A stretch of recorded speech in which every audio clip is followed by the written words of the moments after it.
Bonjour à toutes et à tous. Les spéculations vont bon train en Grande-Bretagne sur l'intention que l'on prête au Premier ministre Gordon Brown d'organiser des élections législatives anticipées. Après tout, en ayant succédé à Tony Blair, il jouit d'une popularité remarquable et qui ne tient plus seulement à sa filiation avec son prédécesseur.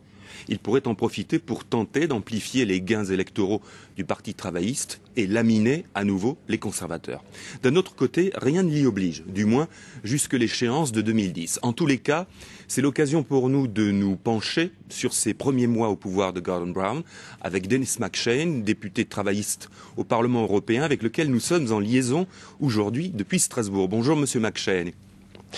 Bonjour, je suis député aux Chambres des communes. Je suis à Strasbourg pour le Conseil de l'Europe, mais malheureusement ou heureusement, je ne suis pas député européen. Très bien, autant pour moi.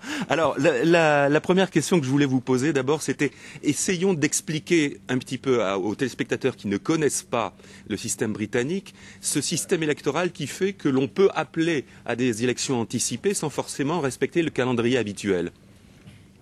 Tout à fait, c'est une curiosité britannique. Il n'y a pas un terme fixe pour un Parlement. C'est le maximum de 5 ans. Mais dans ces 5 ans, Monsieur le Premier ministre ou Madame le Premier ministre a le droit parfait à chercher une dissolution et aller aux urnes.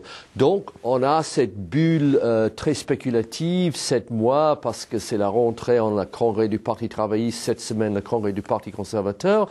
Et on vit dans cette bulle médio-politique et on est très excité parce que les sondages montrent que Gordon Brown est très en avance des conservateurs. Donc peut-être la question de passer à une élection pour avoir son propre mandat pour les prochains 5 ans. Alors, vous disiez justement, il jouit de cette popularité, Gordon Brown. Est-ce que on peut imaginer qu'il en abuse, si j'ose dire? C'est-à-dire qu'on a l'impression aujourd'hui que chez vous, en Grande-Bretagne, le Parti travailliste occupe toute la largeur du champ politique. On peut être à droite et être travailliste, on peut être à gauche et être travailliste. Est-ce qu'il y a aujourd'hui une alternative véritable au Parti travailliste ?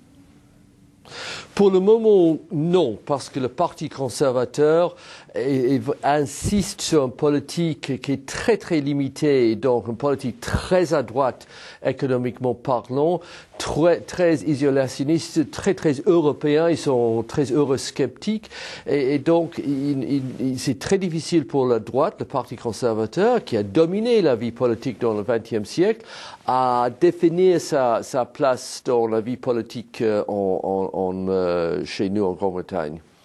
Alors, qu'est-ce que c'est aujourd'hui, justement? C'est peut-être pas à vous qu'il faudrait le demander, mais qu'est-ce que c'est que d'être conservateur aujourd'hui en Grande-Bretagne? Ça se limite justement à des choses extrêmement précises, extrêmement pointues? Très difficile à définir, parce que Madame Thatcher n'était pas un Tory, une conservatrice dans le vrai sens de la terme. Le conservateur de tradition était un parti de rassemblement, était assez social, respectueux de liberté individuelle. Elle était une libérale pure et dure, presque une libérale dans le sens économique, idéologiquement parlant, presque révolutionnaire. Donc, elle a accompli sa révolution, mais elle a dévoré son propre parti. Et depuis, même les 7 ans de gouvernement conservateur qui l'a suivi était un échec total.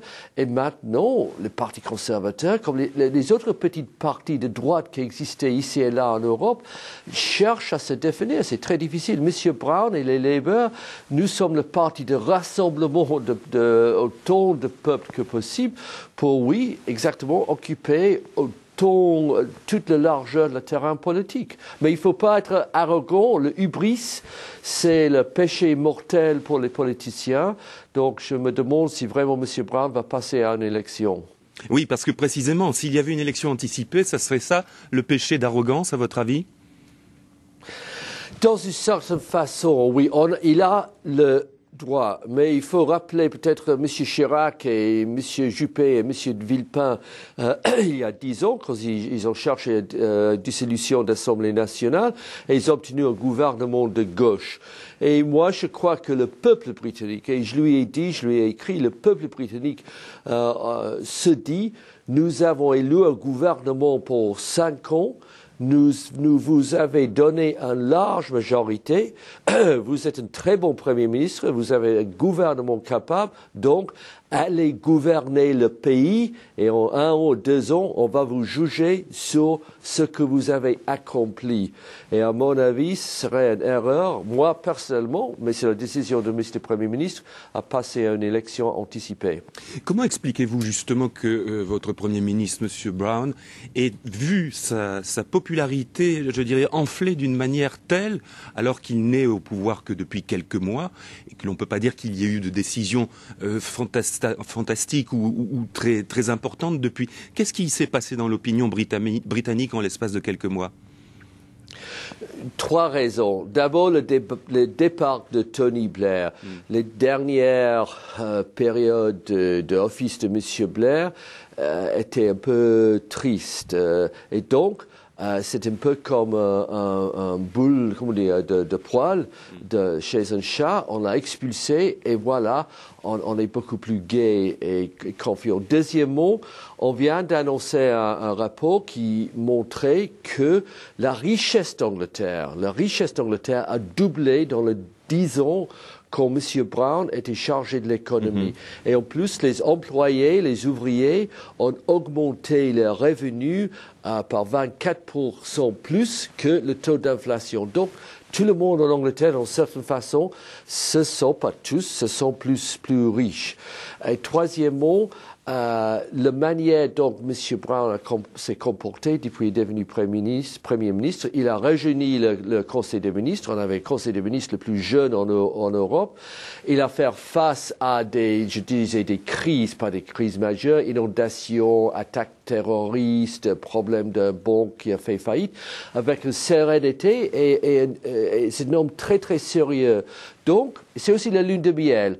Maintenant, il va achever ses 100 jours d'être Premier ministre et les Britanniques donnent toujours une bonne lune de miel à un nouveau Premier ministre. Merci infiniment, Monsieur McShane. Merci d'avoir été avec nous aujourd'hui.